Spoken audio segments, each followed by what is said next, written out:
Hey, what's going on, guys? Brian Kelly here from Zombie Guitar. Here in this video, I just want to give you 3 simple rules that will help you in identifying what's going on in chord diagrams when you see things like sus, add, 11, 13, stuff like that.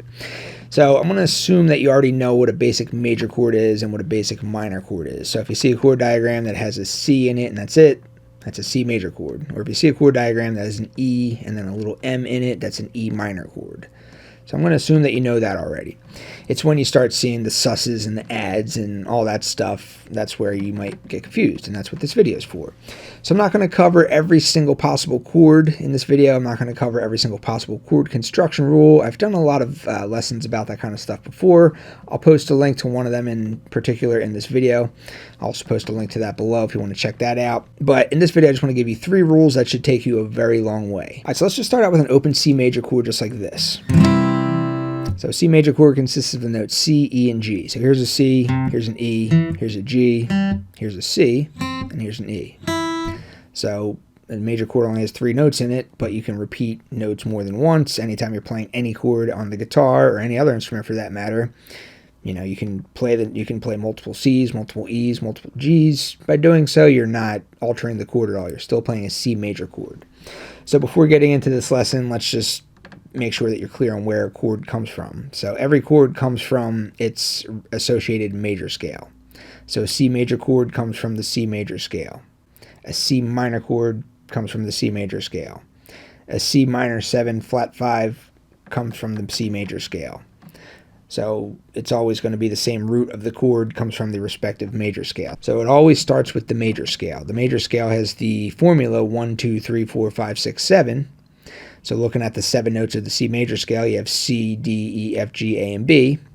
So to get a C major chord, you just take the 1st, 3rd, and 5th note of the C major scale, and that's how you get your C major chord. So C, E, and G, C, E, and G, root 3rd, 5th, root 3rd, 5th, root 3rd. All right, so that's where that comes from. So I can go ahead and I can add this G up top, and it's still going to be a C major chord. It's just going to be a different voicing of the same chord. So C major chord, but now I just have this extra high G in it. So I could also go ahead and include the low E string in this chord, and that would still be a C major chord, but now it would be called a C over E. So anytime you have a slash chord, the note that's underneath the slash is the new bass note.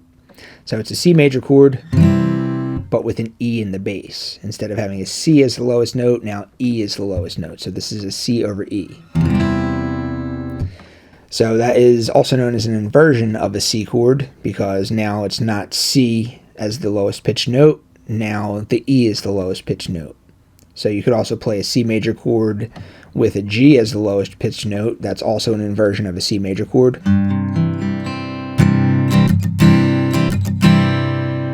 So these are all different ways of playing the C major chord. So we're still just messing with the same 3 notes, and that's it. I haven't gotten into the 3 rules yet. Let's get into that now. The first rule is if you see a sus in the chord symbol, that means you're eliminating the 3rd, which in this case is the note E, and you're replacing it with either the 2nd or the 4th.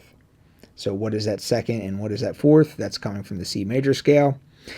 So if I take the C major chord like this, and this is the 3rd, this is the note E, and I replace that with this note right here, which is the note F. That happens to be the 4th note in the C major scale, so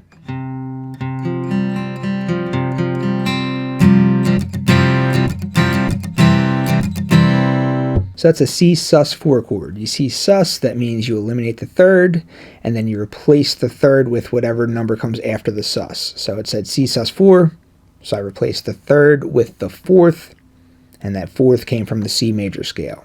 So I could also play a C sus 2 chord by taking that 3rd and replacing it with a 2nd, the 2nd coming from the C major scale, C, D, E, F, G, A, and B. The note D is the 2nd note, so I'm replacing the E with the note D. So C sus 2, C major, C sus 4, C major.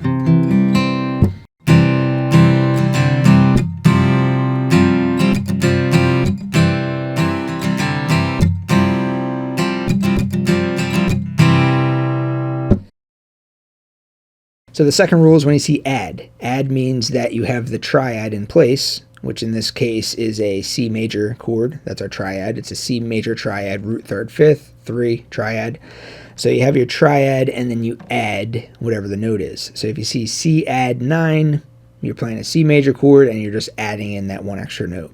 If you see C add 11, you're just playing a C major chord and you're adding in that one extra note. C add 13, same. So why is it 9? Why is it 11? Why is it 13?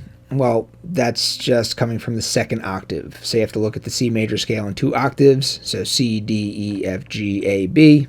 Next octave, C, D, E, F, G, A, B.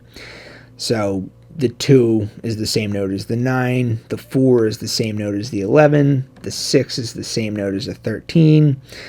So it's a little confusing at first, but, you know, after a while you just start to recognize, okay, 2 and 9, same note, no big deal. So I see a C add 9. I just know, okay, so it's a C major chord, and now I have to add. What's the 9? Okay, the 9's the same as the 2. What's the 2? It's the note D.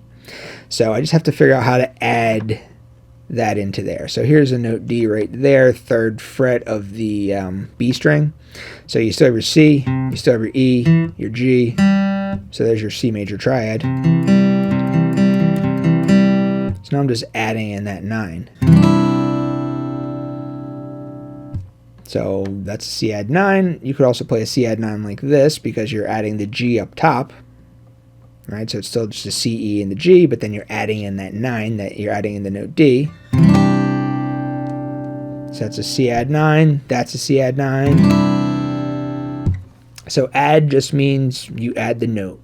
It's nothing else has to be there, just the triad plus the note that's being added. So remember that rule, that's rule number 2. Alright, so this third rule here is where people will typically start to get confused with this stuff. So if you want to dive deeper into this topic, like I said, I posted a link to that other lesson which dives deeper into the subject. You can go further down this rabbit hole of chord construction and the rules to chord construction and all that stuff. For the purposes of this video, rule number 3 is if you see the word Mage in the chord symbol, followed by a 7, 9, 11, or 13, so just a number that's 7 or higher, with the word Mage in there, what that's telling you is that it's a major 7 type of chord with the addition of whatever note it says. So C major 7 chord is a C major 7 chord. A C major 9 chord means that a C major 7th chord structure is in place, but then you're adding the 9 as well. A C major 11 chord means that a C major 7 chord structure is in place, but you have to get that 11 in there as well. If you do not see the word Mage in there, but it still has a number 7, 9, 11, or 13, a number that's higher than 7, but it doesn't have the word Mage in there, that means there is a dominant chord structure in place. So a C7 would mean that it's a C dominant 7 chord. A C9 would mean that it's a C dominant 7 chord with that 9 added. A C11 would mean it's a C dominant 7 chord, and you have to get that 11 in there somewhere. So some of the other rules of chord construction will tell you that you can drop certain notes because you can't get all the notes in. It's impossible sometimes. So you can drop notes and still adhere to the rules. The big important rule that I want to get, the important rule number 3 is if you see Mage, there's a major 7 chord structure in place. If you do not see Mage, but there's still a 7, 9, 11, or 13 in the chord, then it's a dominant 7 chord structure in place. I'll talk about that, eliminating notes real quick when we create some of these chords. So let's say I want to play a C major 7 chord. So C major 7 chord. You see the Mage, that means it's a major 7th. That's not saying it's a C major triad. It's saying that it's a major 7th versus a dominant 7th. So C major 7th, root 3rd, 5th, 7th. That's the chord formula for a C major 7 chord. So C, E, G, and then B. So here's a C major 7 chord. So I could also play that C major 7, I could play that note B right here. So that's a B also. So here's a C major 7. I'm only using 3 notes. I'm actually dropping one of the notes. That's one of the rules of chord construction, which I talk about in that other video. If you want to, you can drop the 5th. You're allowed to do that. So I have the root, I have the 3rd, and then I have that major 7. So here's a C major 7 chord. All right, so if I wanted to play a C major 9 chord, we already know where that 9 is. We found that 9 right there. That's the note D. So here's a C major 9. So C Mage 9. Mage means that the major 7th is in there, in the chord somewhere. So the major 7th is right here. And then a C major 9 means that you just add the 9 to that as well. Alright, so now let's look at dominant chords that do not have the word mage in the chord symbol. So let's start out with just a C7 chord. That stands for a C dominant 7 chord. So a C major 7 has a root 3rd, 5th, 7. A C dominant 7 chord has a root 3rd, 5th, flat 7. So the 7 is just one half step lower. So we already looked at how to create that C major 7 like this, C, E, and B. I'm just including the important notes. I'm dropping the 5th because you're allowed to do that. So here's your C, E, and B. So I know where my 7th is right there. So I'm just going to lower that by one half step to get my flat 7. So that's my C dominant 7 chord. So if I wanted to play a C9 chord, again, I can go ahead and add that 9 right up there.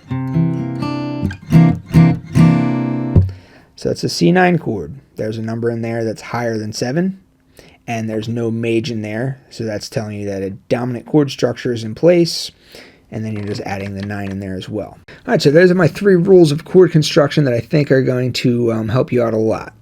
So as I said, if you want to dive deeper into this, check out the other lesson I linked you to, but just knowing that sus means you're eliminating the 3rd and replacing with a 2 or a 4, knowing that add means that you're just going and adding in that one single note, whether it's a 9, 11, or a 13. You're just adding in that one extra note to the triad. And then knowing that mage is always referring to the major 7th chord structure, or if there's no mage, but you still see a 7, a 9, 11, or a 13 in the chord, then there's a dominant chord structure in place. So remember those 3 things, and that should take you a long way. All right? Hope this was helpful. I'll see you guys next time. Thanks for watching.